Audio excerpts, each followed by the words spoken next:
शारदा नवरात्रोत्सवाच्या चौथ्या दिवशी म्हणजे गुरुवारी रात्री अंबाबाईचा पालखी सोहळा झाला। रात्री 9:30 वाजता जिल्हाधिकारी अमोल येडगे यांच्या हस्ते देवीच्या पालखीचं आणि उत्सव मूर्तीचं पूजन झालं।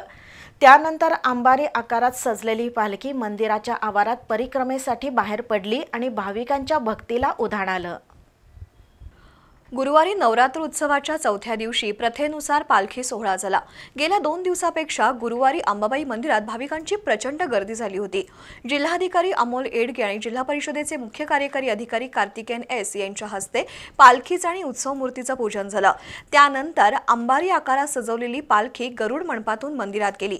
तिथून मंदिर प्रदक्षिणा घालत असताना हजारो भाविकांनी नारायणीचा जयघोष करत पालखीवर पुष्पवृष्टी केली। पोलीस बँडच्या निनादात निघालेल्या पालखी प्रदक्षिणा सोहळ्याला स्थानिक आणि परजिल्ह्यातील भाविक आवर्जून उपस्थित असतात। संपूर्ण मंदिराची प्रदक्षिणा करून पालखी पुन्हा गरुड मंडपात आली। तिथं जिल्हाधिकारी आणि जिल्हा परिषदेचे मुख्य कार्यकारी अधिकारी यांच्या हस्ते उत्सव मूर्तीचं पूजन झालं आणि त्यानंतर पालखी मंदिरात नेण्यात आली।